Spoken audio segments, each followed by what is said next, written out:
Hello everyone, welcome back to my channel. So आज हम पढ़ेंगे नो मैन आर फॉरेन वाला poem. So this is English beehive class 9th। So let's start the poem. मैं आज आपको हिंदी में भी एक्सप्लेन करूँगी और आपको कोई भी डाउट है तो आप कमेंट्स में लिखिएगा, okay. So let's start. Have you ever thought of some people as strange और other countries as foreign? We have many ways of thinking of other people as different from us as them. They may belong to different country or speak a different language. In this poem, however, the poet reminds us of many ways in which we all are the same, for we all are human. तो हमें क्या इस poem में क्या आपने कभी कोई people को, किसी को, कोई आदमी को स्ट्रेंज यानी अजीब, लाइक हम नहीं जानते, स्ट्रेंज यानी जिसे हम नहीं जानते, ऐसा कोई देखा है? और कोई कंट्री को फॉरेन, जैसे हम कोई भी बाहर के कंट्री में जाते हैं जो हमारी टेरिटरी का नहीं हो, हम उसे फॉरेन कहते हैं। Like I am going to foreign means anywhere I am going to Scotland और एनी फिनलैंड, जिसको बोलते हैं फॉरेन। तो ये सब की जो पर्सपेक्टिव है सोचने की, ये अलग होती है। सो आज इस पोएम में हम एक ह्यूमैनिटी के बारे में पढ़ने वाले हैं। हम यहाँ पे भाईचारा, ब्रदरहुड के बाद पढ़ने वाले हैं वर्ल्ड का। सो let's start.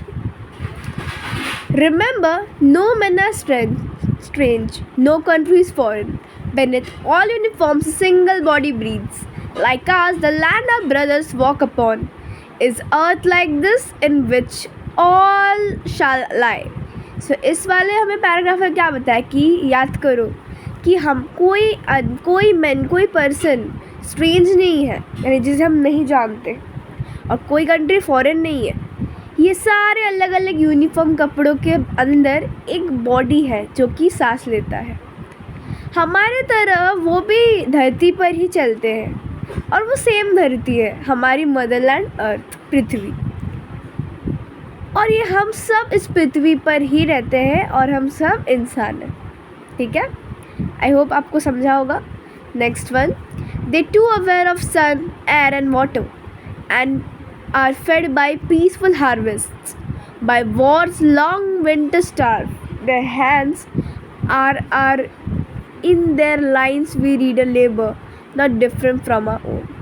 Remember, they have eyes like ours that wake or sleep and strength that can be won by love.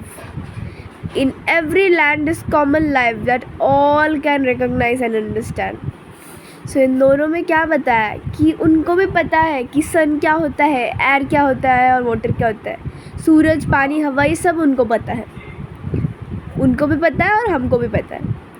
और ये हम जो हार्वेस्ट करते हैं वो हम अपने लिए करते हैं, यानी कि एग्रीकल्चर जो करते हैं और हम खाते हैं। पर जब भी युद्ध होती है, वॉर होती है, तभी जो लॉन्ग विंटर वाले यानी ठंडी वाली ये थे, तभी सोल्जर्स क्या करते हैं, भूखे पेट रहते हैं, यानी स्टार्व करते हैं। उनका हाथ भी हमारे जैसे ही है, कुछ डिफरेंट नहीं है। उनके लाइंस, जो हाथ की जो रेखा है, वो भी पढ़ सकते हैं हम कि उनके भाग्य में क्या लिखा है।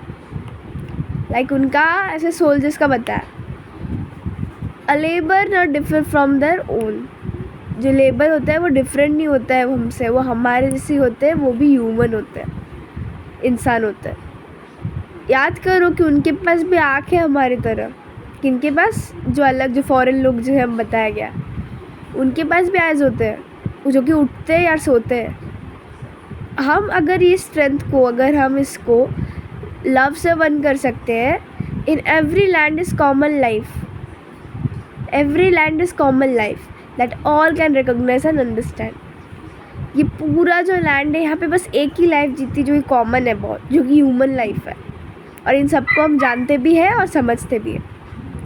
Next, let us remember whenever we are told to hate our brothers, it is ourselves that we shall dispose, betray, condemn. Remember we who take arms against each other. So इसमें क्या बताया कि याद करो कि जब भी हम बोलते हैं कि अपने भाई को हेट करो, मतलब अपने जो टेरिटरी के बाहर जो फॉरेन है, जैसे कोई कंट्री का डिस्प्यूट होता है तो बोलते हैं कि दूसरे कंट्री को हेट करो।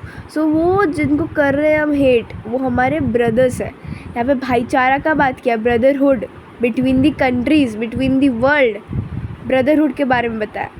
फिर हम बाद में बीट्रे करते हैं, रिग्रेट करते हैं। और रिमेंबर कि हम जब भी ये आर्म्स ले रहे हैं, जब भी हम आर्म्स ले रहे हैं यानी आर्मी में गन या फिर राइफल जो भी वो ले रहे हैं, हम अपने ब्रदर को मारने के लिए ले रहे हैं. We are killing nothing but we are killing a brother. We are killing that brotherhood.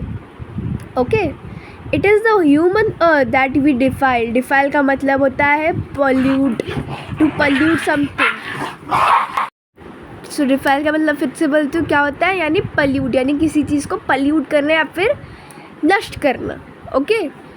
Are hell of fire and dust outrage the innocence of air that is everywhere our own. Remember no man are foreign and no country strange. यहाँ पे last में क्या बताया कि जो human अर्थ है, हमारी जो पृथ्वी है, जो हमारा अर्थ है, जो हमारी मिट्टी है, उसे हम क्या कर रहे हैं, पल्यूट कर रहे हैं. जिसका मतलब है रिफाइल. कैसे पल्यूट कर रहे हैं? जैसे फॉर एग्ज़ाम्पल जो वॉर होती है, जैसे कोई भी वॉर हो, डिस्प्यूट्स हो, जो कि वॉर्स होती है, लॉन्ग सालों साल वॉर चलती है. राइफल्स, फिर ये बहुत सारे राइफल, गन वगैरह, स्पेशली दी एटम बॉम्ब्स, ये सब जाते हैं. इनसे क्या होता है, किल होता है, डिस्ट्रॉयमेंट होती है, मतलब मर जाते हैं लोग. और उनका जो खून होता है वो हमारे अर्थ में गिरता है. जो ब्लडी, जो उनका जो ब्लडी बॉडी होता है वो हमारे अर्थ पे गिरता है, जिससे कि हमारा अर्थ पल्यूट होता है. ओके. और हमारा जो अर्थ है वो हेवन नहीं बनता, वो लास्ट में हेल बना देते हैं हम लोग. हेल्स ऑफ फायर यानी नर्क. और जितने इनोसेंस है उनको भी मरना पड़ता है. Dust outrage the innocence of air that is everywhere our own. जो वो एयर है, जो हवा है, वो हमारा खुद का नहीं, वो सब लोग का है, वो सब जगह है, सब जगह है. और हमें हमेशा याद रखना चाहिए कि कोई पर्सन, कोई मैन फॉरेन नहीं है और कोई भी कंट्री स्ट्रेंज नहीं है. सब अपने हैं, सब हमारे खुद के हैं. और we are not the citizen of any country. कोई स्पेसिफिक कंट्री लेके नहीं बोलते हम. Like India, it can be Bangladesh, it can be anything. We are the citizen of the world. That means इसका मोरल क्या हुआ इस पोएम का, कि इस पोएम का मोरल है दैट हमें फ्रेटर्निटी होना चाहिए हर कंट्री में साथ में. और हमारा एक ऐसा ब्रदरहुड, एक ऐसा भाईचारा होना चाहिए. हमें किसी को ऐसे डिस्क्रिमिनेट नहीं करना चाहिए. हमें किसी को भी, हमें सबको अपने brothers and sisters, as in our place it's written that all Indians are my brothers and sister. हमें उसी लव से, उसी ह्यूमैनिटी दिखाना चाहिए सबके ऊपर. हमें हेट्रेड नहीं फैलाना है. हेट्रेड जितना फैलाएंगे उतना ही हमें दोष लगेगा और उतना ही प्रॉब्लम हमें होगा. So for that reason we should never spread hatred. We should spread love among all the citizens of the country. Bye bye.